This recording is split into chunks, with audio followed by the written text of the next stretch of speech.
This picture is going viral with Bria Hartley with the sinister grin, right? This malevolent look that's on her face right now.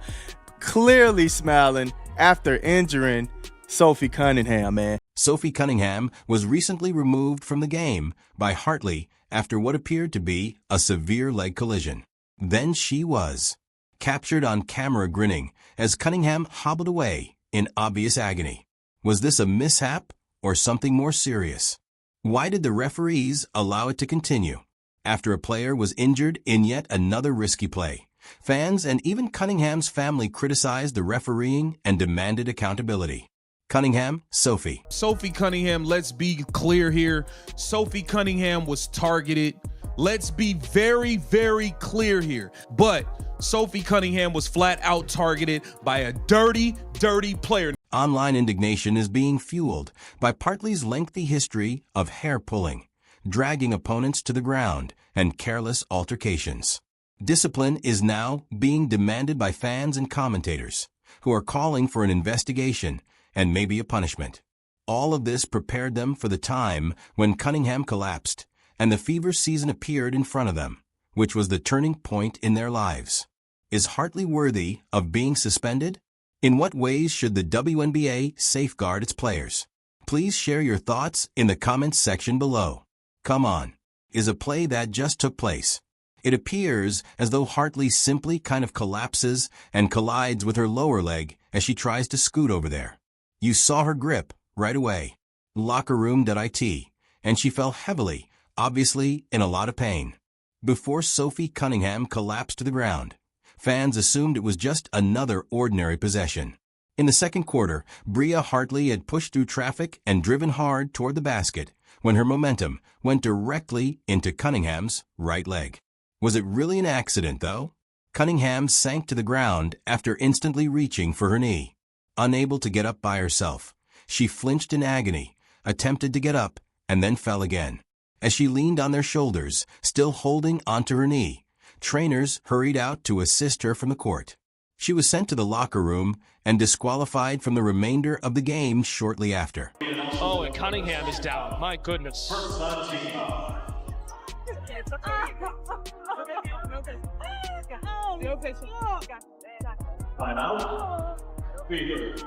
Should be.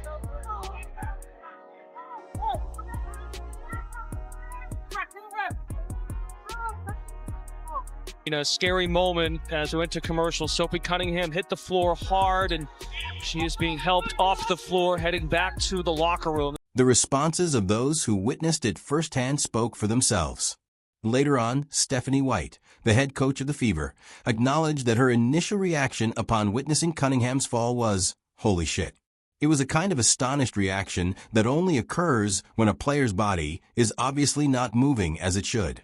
Replays in slow motion also didn't lessen the impact. They actually made things worse. Cunningham gripped her knee at the angle of contact, and a scowl appeared on her face. Players and viewers were left motionless by it all. Indiana Fever fans wake up pissed off today. Pissed off.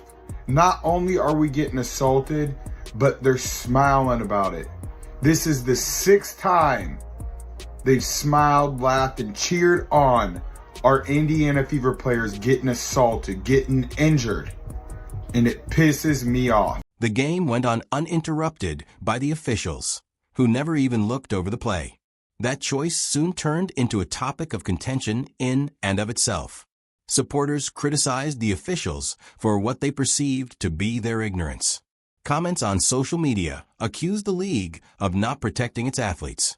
Lindsay, Cunningham's sister, added her own voice to the criticism of the refereeing, pointing out that the WNBA frequently punishes players for speaking out rather than correcting mistakes that are incorrect. Paula, her mother, even went so far as to accuse Hartley of losing control in court, even if she later took down her message. Nevertheless, their displeasure mirrored that of many Fever supporters, who believed that Sophie wasn't adequately protected in a perilous circumstance, and that the situation was handled poorly.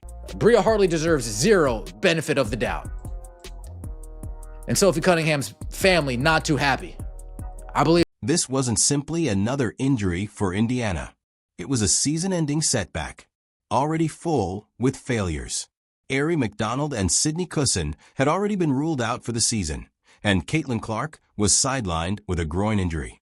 At a time when the roster was already overloaded, losing Cunningham created yet another void, leaving the backcourt unstable. In addition to her tenacity and scoring prowess, Cunningham's leadership had been essential to the team's survival. Their chances of making the playoffs now appeared slim, as additional pressure was placed on an already limited rotation. However, there was more to this play than what transpired behind the scenes. The injuries, the hit, and the referee's reaction all triggered a public outcry that went well beyond the court. Anger only increased in the hours that followed as more people brought up yet another aspect of that evening. After the collision, Hartley's response, and what appeared to be a smile as Cunningham was assisted off the court, were seen on camera. The discussion was entirely altered by that one picture. Making all kind of excuses to say that Bria Hartley is not a dirty player. Let me tell y'all something, man. Come on in here. Come on in here, man. Let me tell y'all something. If it quacks like a duck, walks like a duck, eats like a duck, it's a duck, man. Come on, man. She is the dirtiest player in the WNBA right now, winning the trophy. All right? Winning the trophy for it. Don't sit here and try to tell me Bria Hartley is not a dirty player. After a player with a knee injury rides on the floor, the camera pans to Bria Hartley, who is grinning. The issue revolved around that one real-time image broadcast and the seconds that followed. Fans jumped on it right away. This wasn't just a bad op situation, in their opinion. As Sophie Cunningham was being assisted off the court, Hartley appeared to be chuckling. And that resonated with people on all social media platforms. Listen, Sophie Cunningham was targeted, y'all. I'm telling you right now, Sophie Cunningham was targeted by Bria Hartley, and it just is what it is. It is what it is. I don't want to sit here and play games and act like, you know, she wasn't. She was targeted by Bria Hartley, and that's just the fact of the matter. And people can act like it's not all they want. I told you guys this girl was a dirty player, and that's all she did today was show how dirty she is. What had begun as a contentious argument over a careless mishap suddenly had a face. For those who were already certain that the play was deliberate, Hartley's smile at the precise moment emotions were elevated appeared deliberate. The smirk seemed to be affirmation. The pivotal moment occurred when suspicion was transformed into indignation, and the collision was revealed to be more than just an ugly foul.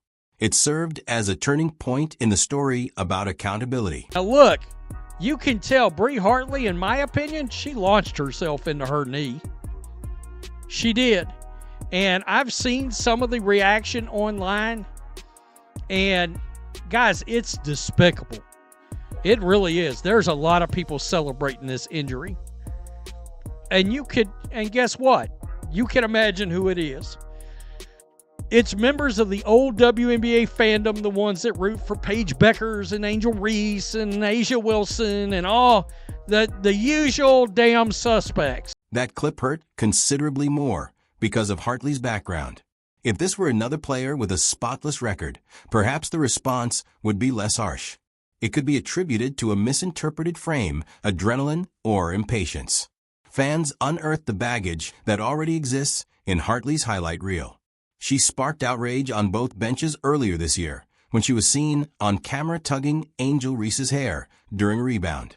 She and Rebecca Allen got into a fight in another game, which resulted in her being sent out. Atkins, 7 to shoot. Cardoso rolls, catch. Cardoso over the top, can't get it. Reese fights for the rebound and a foul, and this time gets a little chippy and a shove on Nelson Adota.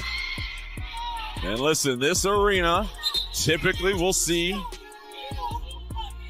some ringside fights, and Charles this time trying to fight through the official, points a long finger as both teams walk to their respective corner. But we mentioned the physicality and that last possession, the contact being let go. This time, I think it was accidental by Hartley. And then Reese just with a big reaction. And Tina Charles, being the vet that she is, gonna stick up for her team.